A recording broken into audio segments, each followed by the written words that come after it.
Plutarco menciona que el padre de Temístocles no era una persona tan importante y que pertenecía a una tribu establecida por Clístenes. Por otra parte, sobre la madre de Temístocles existen varias suposiciones, ya que no queda claro de dónde era su origen. La infancia de nuestro futuro general ateniense no era como la de otros niños, más bien a él le llamaba la atención la oratoria y los discursos. Incluso Plutarco nos da a conocer que Temístocles era discípulo de un sabio. De la juventud de Temístocles solo existen argumentos falsos que nos da a conocer Plutarco de diferentes historiadores, pero que sí creció en la época de Hipias, un militar ateniense inseguro y autoritario que se mantenía en el poder gracias a los soldados mercenarios, es decir, los persas. Pero este poder autoritario fue derrotado por Clístenes, quien fue el principal político de restaurar completamente la constitución de Solón y obtener el apoyo popular para establecer así un nuevo sistema político basado en la democracia. En este contexto del sistema democrático, Temístocles demostró ser un gran maestro, pues sabía luchar, hacer amigos y sobre todo tenía presencia, pues gracias a estas habilidades tuvo la oportunidad de interactuar fácilmente con los ciudadanos comunes y empezó a cortejar a los pobres, y estos, no acostumbrados a ser amados, lo amaban a su vez. Además, fue el primer político en prepararse para la vida pública, ejerciendo la profesión de abogado. Y como abogado y juez, ayudaba a la gente común, y así se llenó de popularidad. Ahora, gracias a esa popularidad, alcanzó el puesto de arconte, donde se destacó en el área naval ateniense. Ahora Plutarco menciona la invasión persa. Aquí encontramos al rey Darío I, quien al principio intentó apoderarse de la polis griega para asegurar su imperio, pero después fallece, ya que él tenía planeado una estrategia a gran escala para invadir Grecia.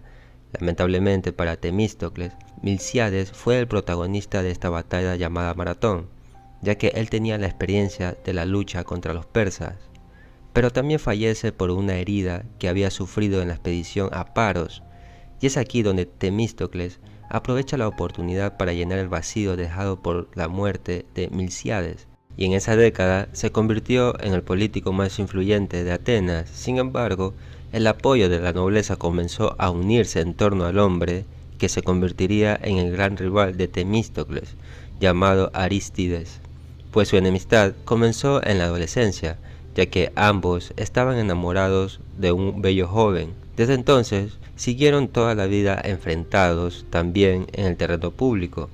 Por ejemplo, Arístides fue condenado al ostracismo por oponerse a la ley naval, propuesta por Temístocles. La propuesta consistía en asignar las ganancias de las minas de plata de Laurión para la construcción de buques de guerra, y Arístides no estaba en contra de la creación de una flota, sino en contra del sistema de financiación elegido. Él era de la opinión de que los ingresos de las minas deberían distribuirse entre los ciudadanos, pero Temístocles demostró que si las rentas se hubieran repartido entre todos los ciudadanos, se habrían reducido a muy poco, mientras que la creación de una flota habría traído prosperidad y nuevos negocios para toda Atenas. Los atenienses, conscientes de dicha propuesta, votaron a favor de construir más barcos de los inicialmente solicitados. Después tenemos la Segunda Guerra Persa. Aquí se construyeron 100 trirremes con los que precisamente lucharon en el mar contra el rey Jerjes. Para luchar contra el rey de Persia, Temístocles, tuvo que utilizar una parte del dinero que el pueblo le había ofrecido para convencer al militar espartano Euríbiades para quedarse. Pero el dinero no fue suficiente, ya que los griegos no decidieron ponerse de acuerdo sobre la estrategia para derrotar al rey de Persia. Bueno, esto fue porque Corinto y Egina se negaron a dar el mando a los atenienses y Temístocles se echó atrás prácticamente. Así que para acabar con estas diferencias, decidieron reunirse y tomar la decisión de bloquear el avance de Jerjes en el estrecho del Valle Tempe, en las fronteras de Tesalia. Así, una fuerza de 10.000 hoplitas fue enviada bajo el mando del polemarca espartano Eueneto y Temístocles. Sin embargo, una vez allí, Alejandro de Macedonia les advirtió que el ejército de Jerjes era muy grande y los griegos simplemente se retiraron. Poco después recibieron la noticia de que el rey Jerjes de Persia había cruzado el Helesponto, Tracia y Macedonia para dirigirse a Tesalia. Pero en medio del camino, el avance persa fue bloqueado por una pequeña fuerza aliada bajo el mando del rey Leonidas de Esparta. Leonidas bloqueó el único camino que el poderoso ejército persa podía utilizar para acceder a Grecia. Las bajas persas fueron considerables y al sexto día, un residente local traicionó a los griegos mostrando a los invasores un pequeño camino que podían usar para acceder a la retaguardia de las líneas griegas. Sabiendo que sus líneas iban a ser sobrepasadas, Leonidas despidió a la mayor parte del ejército griego y permaneció allí para proteger su retirada, los cuales la mayoría fueron derrotadas en combate. Tras el enfrentamiento, la armada aliada recibió en Artemisio las noticias de la derrota en las Termópilas. Dado que su estrategia requería mantener tanto las Termópilas como Artemisio, y ante la pérdida del paso, la armada aliada decidió retirarse a Salamina. Los persas atravesaron Beocia y capturaron la ciudad de Atenas. Los aliados peloponesios se dispusieron entonces a defender el istmo de Corinto, abandonando a Atenas a su suerte. Por lo tanto, Temístocles tenía que improvisar y establecer otra estrategia, la cual consistía en dirigir la flota griega hacia la isla de Salamina, donde los barcos atenienses colaboraron en la evacuación final de la ciudad. Una vez abandonada la ciudad, el ejército persa solo tuvo que enfrentarse a la guarnición de la Acrópolis, saqueando, incendiando y arrasando los templos, mientras que las fuerzas espartanas y atenienses establecían su última línea de resistencia. Jerjes deseaba un combate definitivo, por lo que su fuerza naval se internó en los estrechos de Salamina, pero el rey de Persia fue engañado por un astuto mensaje de Temístocles, llevado por un falso esclavo huido del campo griego. El mensaje daba a entender que Temístocles se hallaba del lado del rey y no la de los griegos. Además, alegaba que los comandantes griegos luchaban entre ellos y que los peloponesios planeaban evacuar Salamina esa misma noche, y para conseguir la victoria, todo lo que los persas tenían que hacer era bloquear los estrechos. El mensaje tenía doble filo, pues en el caso de una derrota griega, los atenienses podrían esperar algún grado de clemencia por parte de Jerjes. En cualquier caso, estas eran exactamente el tipo de nuevas que el rey quería escuchar. Jerjes mordió el anzuelo y la flota persa fue enviada a efectuar el bloqueo, quizá pecando de excesiva confianza y sin esperar resistencia. La armada persa remó hacia el estrecho de Salamina e intentó bloquear ambas entradas. Y en las condiciones de hacinamiento del estrecho, el gran número de persas era un obstáculo activo, ya que los barcos luchaban por maniobrar y se desorganizaban.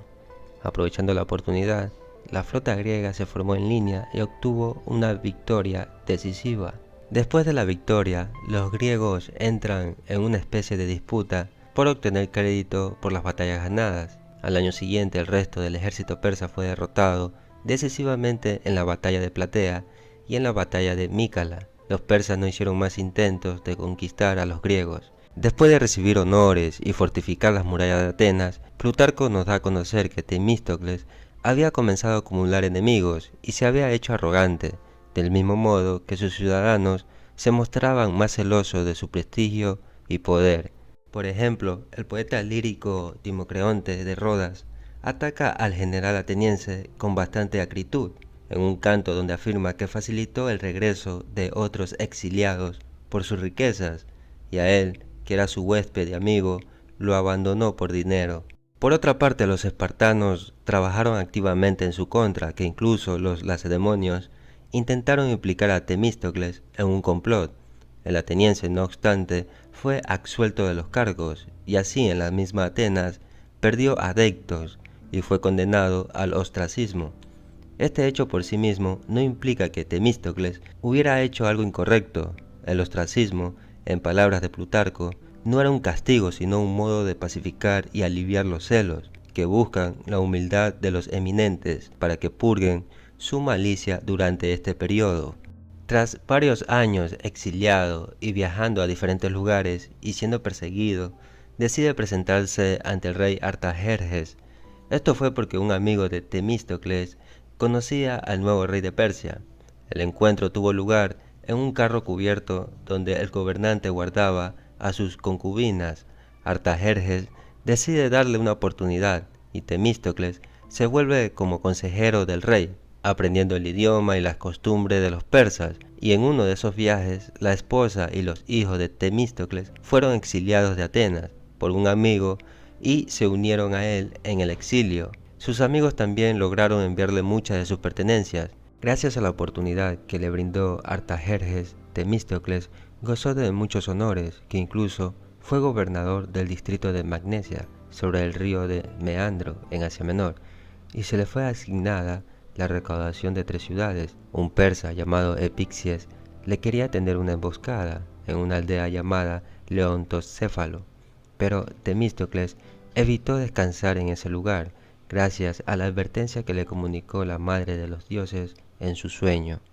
Turbado entonces, Temístocles logró escapar y se dirigió a Sardes y después a Magnesia, disfrutando de sus grandes regalos y distinguido con honores iguales a los persas más nobles. De este modo vivió sin ninguna preocupación por mucho tiempo, pues el rey no estaba pendiente de los asuntos de los griegos. Todo estaba tranquilo hasta que la sublevación de Egipto, con ayuda de los atenienses, aparece, y el rey Artajerjes le exige que cumpla su promesa de aplacar a los griegos, y Temístocles decide no prestar atención ni participar en la guerra, así que toma la decisión de reunir a sus amigos y despedirse de ellos, bebiendo sangre de toro según la versión mayoritaria, y según algunos se suministró un veneno fatal. Temístocles murió en Magnesia tras haber vivido 65 años. Tras su muerte, los huesos de Temístocles fueron transportados al Ática como solicitó y enterrados en su tierra natal en secreto, pues era ilegal enterrar a un traidor de Atenas en el Ática.